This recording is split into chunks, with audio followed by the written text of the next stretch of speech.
শুভ সকাল বন্ধুরা, কেমন আছো তোমরা সকলে? আশা করি সকলে ভালো আছো। আমরাও বেশ ভালো আছি। তো বন্ধুরা, দেখতে পাচ্ছ সকালবেলা উঠে সমস্ত কাজকর্ম সেরে সোজা রান্নাঘরে চলে এলাম।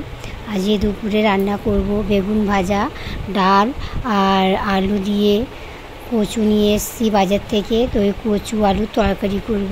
তো বন্ধুরা, দেখতে পাচ্ছ আমি এখানে বেগুনটাকে কেটে নিয়েছি। কেটে ধুয়ে ভালো করে লবণ, হলুদ, সামান্য চিনি দিয়ে 5 মিনিট মাখিয়ে রেখে দিলাম। দেওয়ার পর অন্যদিকে আমি কড়া বসিয়ে দিচ্ছি। গ্যাসের ফ্লেমটাকে আমি জ্বালিয়ে নিলাম। তারপর বন্ধুরা, কড়া আমার অলরেডি গরম হয়ে গেছে। পরিমাণ মতো আমি সর্ষের তেল অ্যাড করে দিলাম।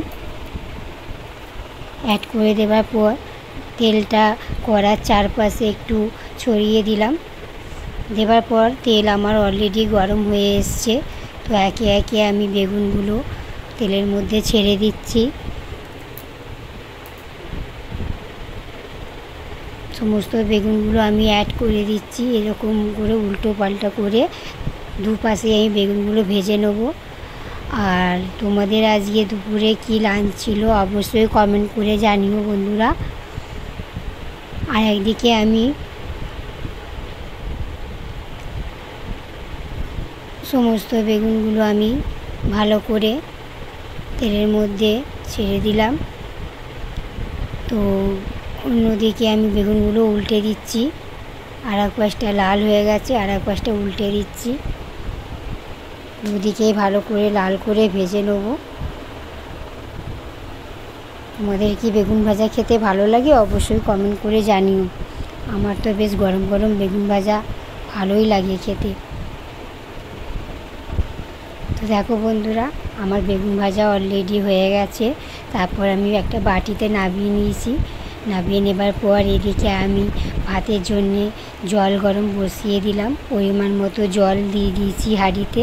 আর ডাল করব, তো ডাল পরিমাণ মতো বাটিতে নিয়ে নিলাম। নিয়ে ভালো করে 3 বার জল পাল্টে আমি ডালটাকে ধুয়ে নিলাম। ধুয়ে নেবার পর এখানে গ্যাস জ্বালিয়ে দিলাম। প্রেসার কুকার আমি অলরেডি বসিয়ে দিয়েছি।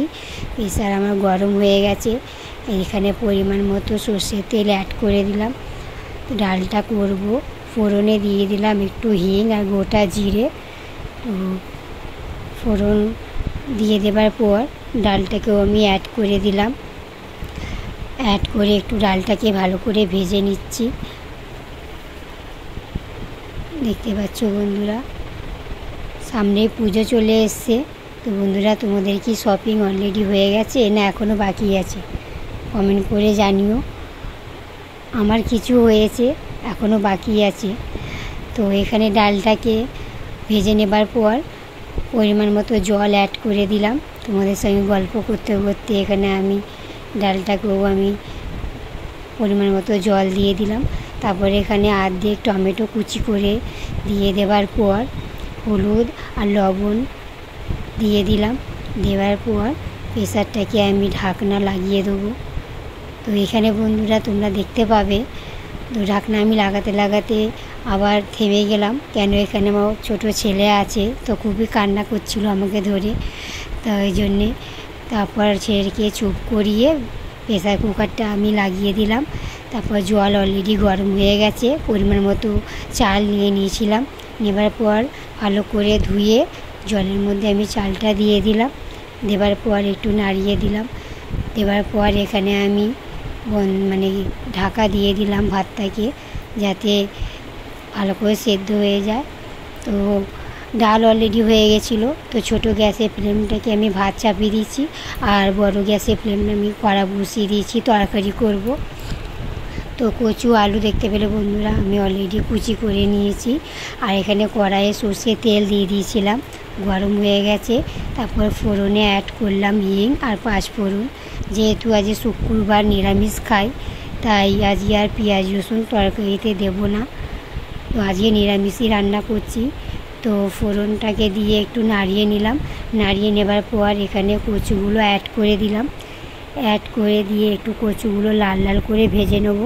লাল করে ভাজলে কি হয়, তাড়াতাড়ি সেদ্ধ হয়ে যায়। তো বন্ধুরা, দেখতে পাচ্ছ আমার ভাত অলরেডি হয়ে এসছে, আর একটুখানি বাকি আছে। তো একটুখানি চাপা খুলে দেখে নিলাম ভাতটা। আর এইদিকে আর একবার আমি নাড়িয়ে দিলাম কচুটা। নাড়িয়ে দেওয়ার পর লাল হয়ে এসছে। তারপর এখানে আমি কাঁচা লঙ্কা চিড়ে দিয়ে দিলাম 4টের মতন। তারপর একটু আলু কুচি করে রেখেছিলাম, তো আলুগুলো অ্যাড করে দিলাম।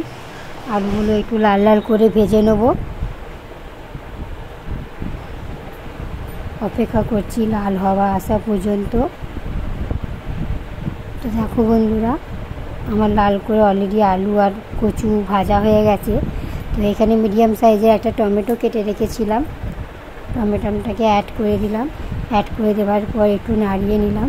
নাড়িয়ে নেবার পর এখানে আমি গুঁড়ো মশলাগুলো অ্যাড করব।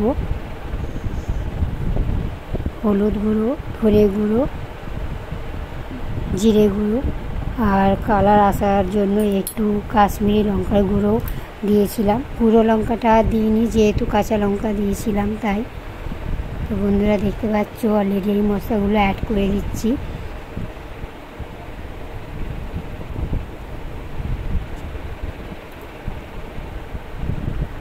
একটুখানি সামান্য জল দেবো যাতে মশলাগুলো না পুড়ে যায়। তো নুন দিয়ে দিলাম। নুন দেওয়ার পর একটুখানি নাড়িয়ে নেবো। গ্যাসের ফ্লেমটা আমার এখানে লোতে আছে, হাইয়ে থাকলে মশলাগুলো পুড়ে যেত। তো বন্ধুরা দেখতে পেলে অল্প পরিমাণে আমি জল দিয়ে মশলাগুলো একটু ভেজে নিচ্ছি। দেখো বন্ধুরা, অলরেডি আমার মশলা কষানো হয়ে গেছে। তো এইদিকে পরিমাণ মতো জল আমি দিয়ে দেবো যাতে সেদ্ধ হয়ে যায়। খুব না, আধ গ্লাসের মতন আমি জল অ্যাড করেছি, কেন যেহেতু আলু কচু পাতলা পাতলা করে কেটেছিলাম। তো ভাজতে ভাজতে একটু সেদ্ধ হয়ে গেছে, তা চাপা দিয়ে একটুখানি সেদ্ধ করে নেব।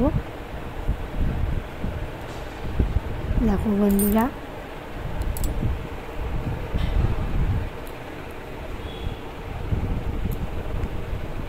চাপা দিয়ে দিলাম।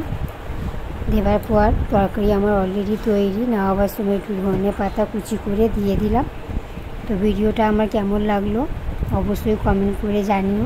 ভালো লাগলে একটা লাইক, কমেন্ট, শেয়ার অ্যান্ড আমার চ্যানেলটিকে সাবস্ক্রাইব করে আমার পাশে থাকার অনুরোধ করলাম। তো তরকারি আমার অলরেডি হয়ে গেছে। গ্যাসের ফ্লেমটাকেও এখানে আমি বন্ধ করে দিলাম। গায়ে গায়ে করেছি তরকারিটা। এই দেখো বন্ধুরা, তোমাদের কি কচু আলু তরকারি খেতে ভালো লাগে? আমার তো ভালোই লাগে। আজকে নিরামিষ। তো ভিডিওটা এত দূরে রাখলাম। টাটা, বাই বাই অ্যান্ড শুভ দুপুর।